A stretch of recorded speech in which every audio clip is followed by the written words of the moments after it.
ऐसा विषय जिसके बारे में हमने बहुत कुछ पढ़ा और सुना है, लेकिन आज के इस ऐतिहासिक विश्लेषण में हम आज़ादी की लड़ाई के उन 100 सालों के लंबे सफ़र को एक अलग, बिल्कुल व्यवस्थित और नए नज़रिए से देखने वाले हैं। हम उन अहम घटनाओं और तथ्यों को जोड़ेंगे जिन्होंने आधुनिक भारत की मजबूत नींव रखी। शुरुआत करते हैं हमारे पहले भाग से, 1857 का विद्रोह और कांग्रेस का उदय।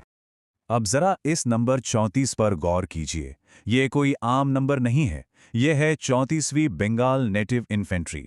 ये वही सैन्य टुकड़ी है जिसके एक सिपाही मंगल पांडे की बगावत ने 1857 में उस ज्वाला को जन्म दिया जिसे हम प्रथम स्वाधीनता संग्राम कहते हैं। उस वक्त लॉर्ड कैनिंग गवर्नर जनरल थे और इस एक घटना ने अंग्रेजी हुकूमत की जड़ें पूरी तरह से हिला के रख दी थीं।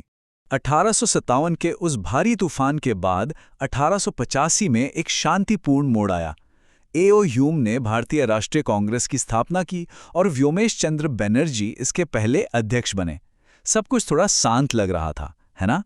लेकिन तभी 1905 में लॉर्ड कर्जन ने बंगाल का विभाजन कर दिया और बस पूरे देश में विरोध और गुस्से की एक नई लहर दौड़ गई।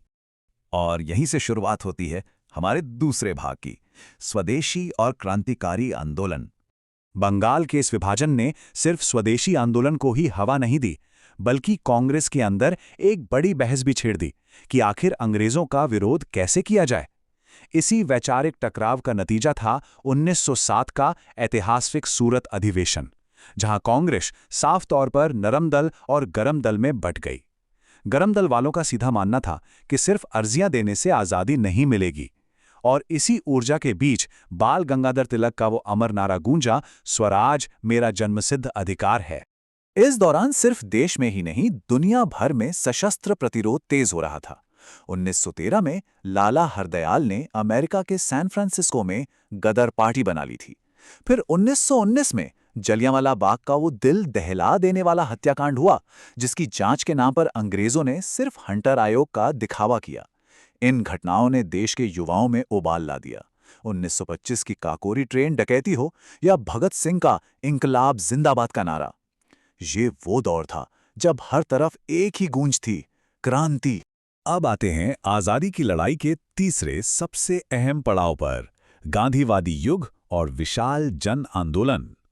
1915 में महात्मा गांधी जब दक्षिण अफ्रीका से भारत लौटे तो आज़ादी की लड़ाई का स्वरूप पूरी तरह से बदल गया। लेकिन पूरे देश में फैलने वाले उन बड़े बड़े जन आंदोलनों की बात करने से पहले एक बेहद दिलचस्प सवाल उठता है। आखिर गांधी जी को भारत में उनके सबसे पहले सत्याग्रह के लिए चंपारण किसने बुलाया था? इस राष्ट्रव्यापी आंदोलन की शुरुआत दरअसल बहुत छोटे स्तर से हुई थी। इसका जवाब है राजकुमार शुक्ल। जी हाँ, राजकुमार शुक्ल ही वो व्यक्ति थे जो गांधी जी को चंपारण ले गए ताकि वहां के किसानों को अंग्रेजों की जालिम तीन कठिया प्रथा से आज़ाद कराया जा सके। 1917 की यह घटना महज एक विरोध नहीं थी, ये पहली बार था जब आम किसान इतनी बड़ी संख्या में एकजुट हुए थे। चंपारण की उस कामयाबी के बाद तो जैसे देश में आंदोलनों की बाढ़ सी आ गई। 1920 का असहयोग आंदोलन, जिसे चौरी चौरा की दुर्भाग्यपूर्ण घटना के बाद रोकना पड़ा। फिर 1930 में ऐतिहासिक दांडी मार्च के साथ सविनय अवज्ञा आंदोलन की शुरुआत हुई और आखिरकार 1942 का वो आर पार वाला भारत छोड़ो आंदोलन। ये महज इतिहास की तारीखें नहीं हैं, ये एक पूरे देश के जागने की कहानी है। 1940 के दशक में देश के अंदर कैसी बेचैनी और ऊर्जा थी, वो इन नारों में साफ महसूस की जा सकती है। एक तरफ महात्मा गांधी ने साफ कह दिया था, करो या मरो। वहीं दूसरी तरफ सुभाष चंद्र बोस की आज़ाद हिंद फौज का आह्वान था, तुम मुझे खून दो, मैं तुम्हें आज़ादी दूंगा। साथ ही जय हिंद और दिल्ली चलो की गूंज। रास्ते भले ही अलग थे, एक तरफ अहिंसा तो दूसरी तरफ सशस्त्र विद्रोह, लेकिन मंजिल बिल्कुल एक थी, पूर्ण और तत्काल आज़ादी। घटनाओं से थोड़ा हटकर हमारे चौथे भाग में नजर डालते हैं उन किताबों और विचारधाराओं पर जिन्होंने इस लड़ाई में बौद्धिक ईंधन का काम किया। सच कहें तो साहित्य ने आज़ादी के इस आग को हमेशा जलाए रखा। दादा भाई नौरोजी की किताब poverty and un British rule in India ने धन के निष्कासन यानी ड्रेन ऑफ वेल्थ का सिद्धांत समझाया, जिससे हर किसी को समझ आ गया कि देश को कैसे लूटा जा रहा है। दयानंद सरस्वती की सत्यार्थ प्रकाश ने समाज को नए विचार दिए। सुभाष चंद्र बोस की द इंडियन स्ट्रगल ने उस दौर के संघर्ष को पन्नों पर उतारा और बंकिम चंद्र चटर्जी की आनंद मठ ने हमें वो ऊर्जावान गीत दिया जो आज भी रोंगटे खड़े कर देता है। वंदे मातरम। विचारधाराओं की बात करें तो हमारे महान नेताओं के बीच मतभेद जरूर थे, लेकिन आपसी सम्मान हमेशा बना रहा।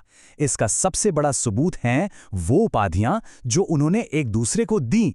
रविंद्रनाथ टैगोर ने गांधी जी को महात्मा कहा, तो जवाब में गांधी जी ने उन्हें गुरुदेव की उपाधि दी।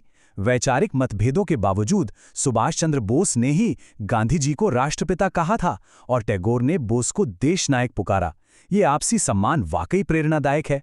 अब हम पहुंच गए हैं अपने आखिरी और छठे पड़ाव पर, आज़ादी की ओर हमारे अंतिम कदम। द्वितीय विश्व युद्ध के बाद दुनिया भर के हालात कुछ ऐसे पलटे कि ब्रिटिश साम्राज्य को योजनाबद्ध तरीके से भारत छोड़ने की तैयारी करनी ही पड़ी। घटनाक्रम बहुत तेजी से आगे बढ़ा। 1940 का अगस्त प्रस्ताव आया, फिर 1946 में कैबिनेट मिशन का भारत आना, जिसे गांधी जी ने एक डूबते बैंक का पोस्ट डेटेड चेक कहकर तीखी आलोचना की थी। इसके बाद 3 जून 1947 को माउंटबेटन योजना की घोषणा हुई और आखिरकार 15 अगस्त 1947 को भारत एक आज़ाद राष्ट्र बन गया। लेकिन आज़ादी मिलना तो बस एक नई शुरुआत थी।